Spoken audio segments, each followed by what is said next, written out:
So hello everyone, we're here to talk about the Module 8, the photo imaging and post-processing photography. The topics are the three basic types of photography, exposure, the 10 tips of taking great pictures, and post-processing. So here's the three basic types of photography. Portrait, landscape, and long exposure. Portrait. Portrait photography or portraiture is a type of photography aimed toward capturing a personality of a person or a group of people by using effective lighting, backdrops, and poses. A portrait photography may be artistic or critical. Frequently, portraits are commissioned for special occasions such as weddings, schools, events, or commercial purposes. Portrait can serve many purposes ranging from usage on a personal website to display in the lobby of a business. Landscape. Landscape is a photography of art that capturing pictures of natures and outdoors in a way that brings your viewer into the scene. From grand landscape to imitate details, the best photos to demonstrate the photographer's own connection to the nature and capture the essence of world around them.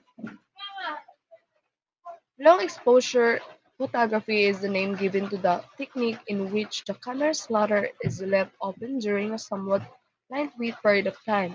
The resulting of image capture the trail of moving objects in front of the camera, while showing still elements like Rager's shape. Exposure. Exposure is one of the most fundamental photography terms when you take a picture. You press the shutter button to open the camera's aperture and light stream integrating a response from a sensor.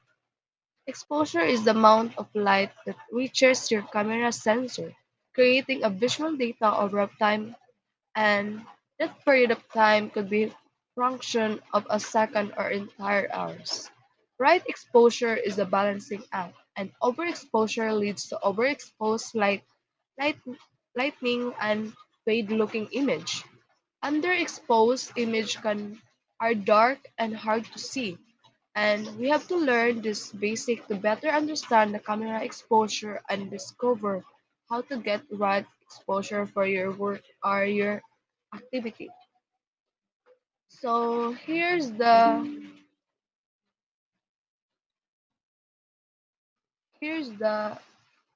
example of underexposed, correctly exposed, and overexposed. Top 10 tips in taking great pictures. Number 1. Make sure you have quality equipment. It's hard to take high quality shots if your gear isn't up to snuff. Get a camera that provides plenty of customization options. Make sure you have camera accessories can stand up to the elements and that any portable lighting is sturdy. Buy specialized lenses if you want unusual photographs, such as waterproof lenses for underwater shots. Think about what photo effects might improve images. Then find the equipment and software programs that make them possible. So this is the example. And number 2, pick your focal point. Ask yourself what your photo subject is and then focus on it. Make sure your camera keeps your subject in focus as well. Get close to your subject if you can, especially if it's a person. Move in until it fills the frame. Certain digital cameras and smartphone cameras set with this by locking onto the subject. Then you can blur the background or reduce camera shake to maintain a clear, sharp view. And this is the example. Number 3. Learn the rule of thirds. The rule of thirds states you should divide your shots into 3 equal parts both vertically and horizontally. Then place your then then place your subject or more important details off center, leaving the other 2/3 open. This makes for an interesting photograph and helps draw the viewer's eye into the whole composition rather than just the center. It can also help to highlight an unusual background and convey more a feeling or of motion that a centered image. Many digital cameras and cameras on cell phones have a setting that helps you with this by displaying a grid over your view. So this is the example of the rule of thirds. Number 4. Change your angles. Don't be afraid to move around rather than shooting your subject head on. You can often produce interesting perspectives this way. Create good depth or field or quirky moods by taking pictures from high, low or skewed angles. If you have trouble getting the angle you want, a stationary or opposable camera tripod may help. And this is the example of number 4. And then number 5. Pay attention to framing. Framing is a technique that can help you take great photos. It involves finding something that can create a natural frame to direct the viewer's attention to the subject of the photo. Doorways, walls, cliffs, arcs, and trees often work well. If the frame is quite close to the camera, it can act as a foreground layer and add more depth to the image. If you fill the frame, the subject sometimes create its own framing, especially if you're taking a portrait shot. This is the example of the 5. Pay attention to framing. Number 6. Look for ideal lighting. Natural lighting is ideal for high quality photos. You can get great natural lighting in the morning or before sunset during times known as the golden hours. Of course, if you can't manage natural lighting, consider getting artificial sources. Look into studio lights or ring lights that let you adjust the brightness to your preferences. Try to use these lighting options rather than a flash, which can wash out color and cause lower quality shots. This is especially true for indoor photography. And this is the example of number 6. Harsh and lightning. 7.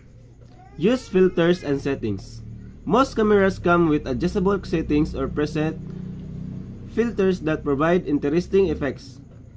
Experiment with aperture, contrast, exposure, or color cancellation before you take a shot.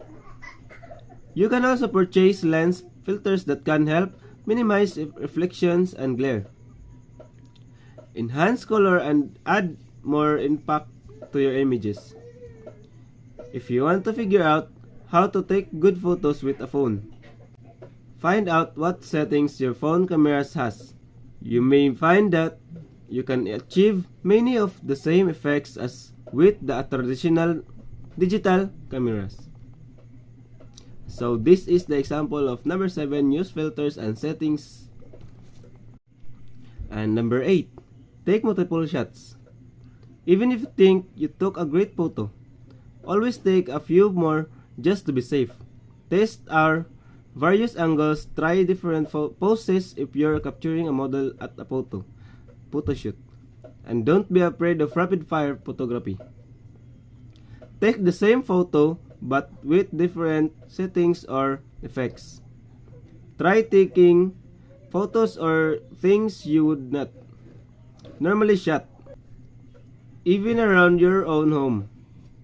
This helps you get used to your gear and develop your own unique style.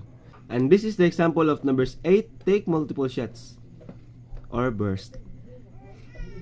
Number 9, simple backgrounds make good portraits. Pay close attention to backgrounds when you take photos. Busy backgrounds can put too much on the screen, making a shot feel jumbled and distracting. When taking a picture of a person, use simple backgrounds instead to put all the attentions on your model. You can also blur backgrounds during the editing process so they appear simpler. And this is the example of simple backgrounds make good portraits. Number 10. Take your time editing. Once you have your photos, you can still bring them up a notch with thoughtful editing. Some cameras allow you to edit right there, but it may be easier to edit on your computer. Get a smartphone app or photo editing software that allows you to play with cropping, colors, and effects. Tweak various aspects of your photo until you think it's right. You can then print the final product using a photo printer or share the digital version online.